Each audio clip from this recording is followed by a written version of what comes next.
지난 월요일 오후 경기도 안양의 한 모텔에서 갓 태어난 아이가 숨진 채 발견됐습니다. 수건에 쌓인 채였습니다. 아이의 엄마는 8시간 만에 붙잡혔는데요. 10대 때 가출을 해서 성매매에 종사했다. 그래서 아이의 아버지가 누군지도 모른다. 이런 이유로 여성은 아이를 낳자마자 아이를 살해했다고 경찰에 진술했습니다. 미혼모의 영아 유기 살해 사건 꾸준히 전해지고 있는데요.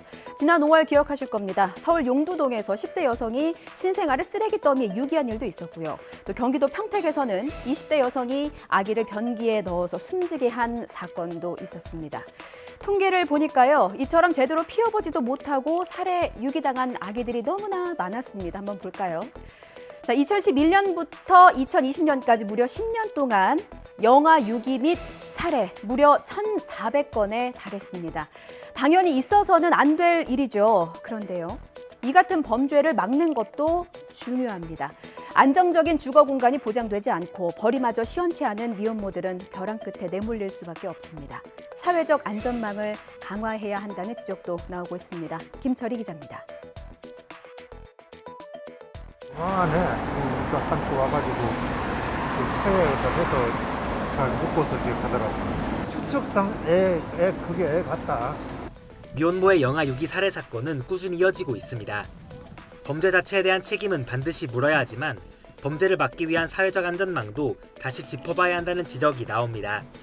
현재 저소득 미혼모가 지원받는 생계급여, 양육비, 아동수당 등은 한 달에 100만 원 남짓.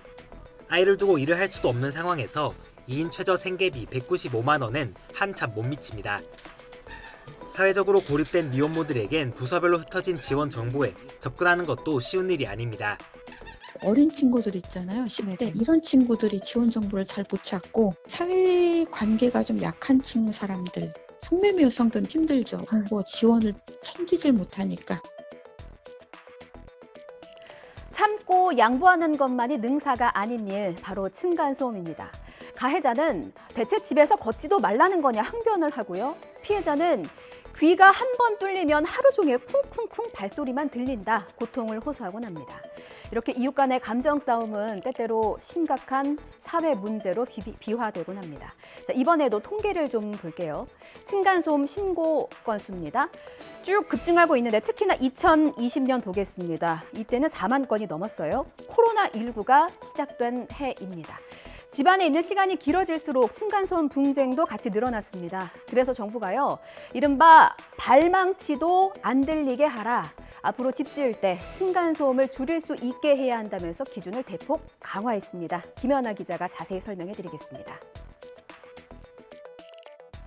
정부는 이달 초 집을 지을 때 소음을 줄일 수 있게 시공하도록 하는 종합 대책을 발표한 데 이어 직접 충격 소음 기준도 실제 사람이 느끼는 정도를 반영해 대폭 강화하기로 했습니다.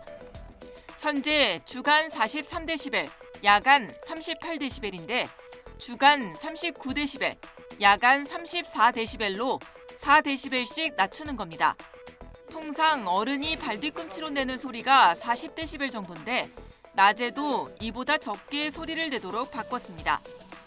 기존 노후 공동주택에 적용되던 예외도 2025년부터는 축소합니다.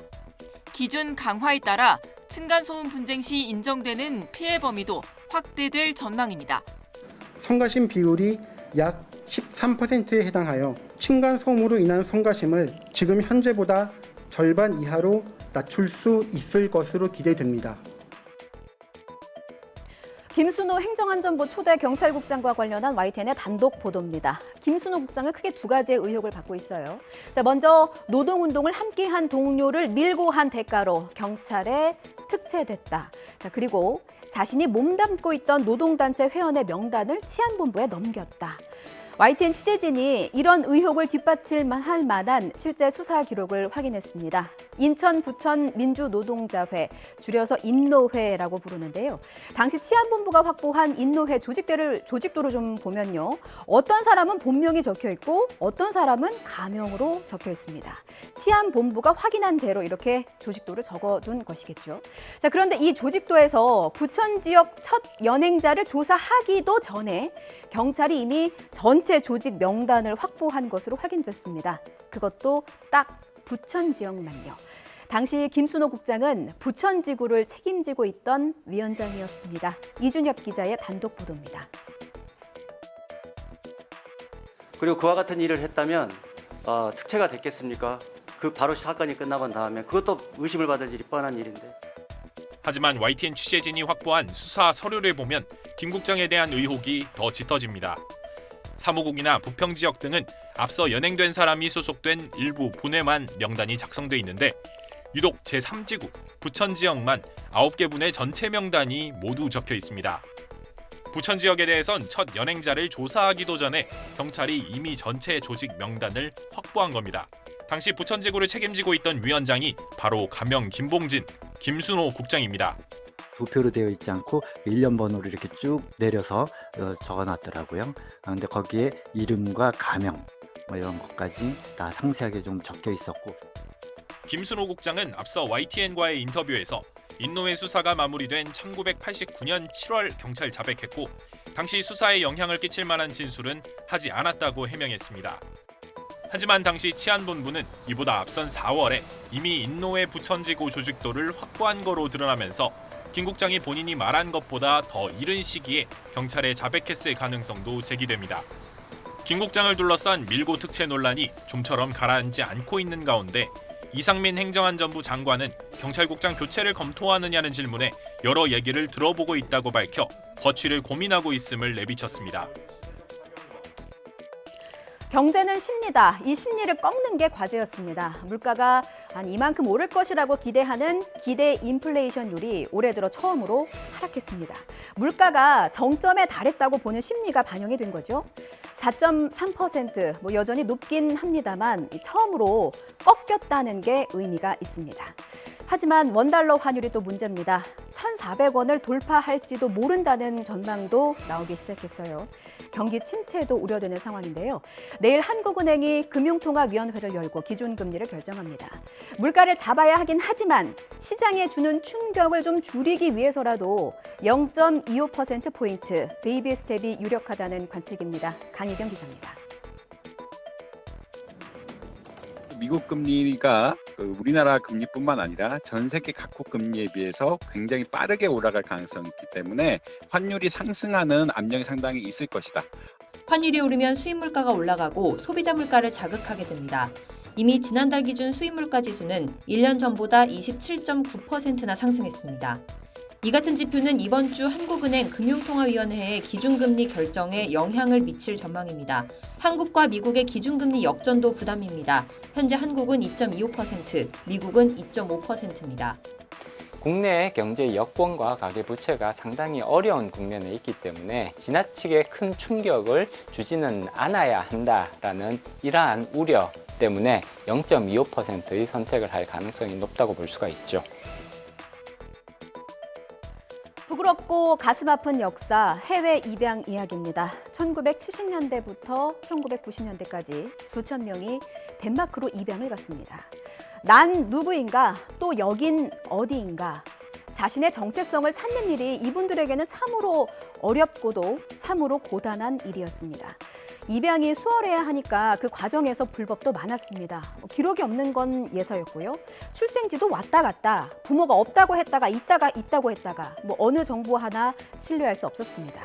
아이가 숨지자 다른 아기로 바꿔서 보낸 사례도 있었습니다.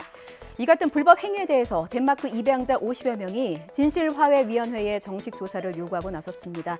윤성훈 기자의 보도 보시고요. 이분들의 이야기를 스튜디오에서 직접 들어보겠습니다. 덴마크에서 변호사로 일하는 피터 밀러 씨. 한국 이름은 홍민입니다. 지난 1974년 태어난 지 6개월 만에 덴마크 가정으로 입양됐습니다. 처음 받은 입양 기록은 자신이 서울 출신이고 부모는 없다는 것이었습니다. 그런데 두 번째 기록을 요청했을 땐 출생지가 대전으로 바뀌어 있었습니다. 신뢰가 가지 않자 또다시 기록을 요청한 결과 6년 만에 자신이 논산에 있는 병원에서 태어났고 모친에 대한 기록이 있다는 사실도 알게 됐습니다. I'm 48 years old. I don't know anything. Yes, I've been told a lot, but I'm not. I can't trust anything. 피터 밀러 씨처럼 1970년대부터 1990년대까지 덴마크로 입양된 아이들만 7,800여 명. 과거 이들이 해외로 입양되는 과정에서는 불법적인 행위도 비일비재했습니다. 입양 기록이 부정확하거나 허위로 기재되는 경우가 많았는데 고아의 입양이 더 수월하다 보니 부모가 있는데도 서류상 고아로 꾸며내는 겁니다. 입양이 예정된 아이가 영양실조로 사망하자 다른 아이를 죽은 아이 신분으로 둔갑시켜 입양 보낸 사례도 있었습니다. We also asked them what did people have to gain from it? What drove this adoption machine? So find the truth about a lot of things. Also about how many babies actually died. 밝혀내야 될 국가의 직간접적인 개입이 있었다라고 저희는 생각을 하고 그 부분에 대한 조사를 이 신청을 통해서 바라는 것입니다.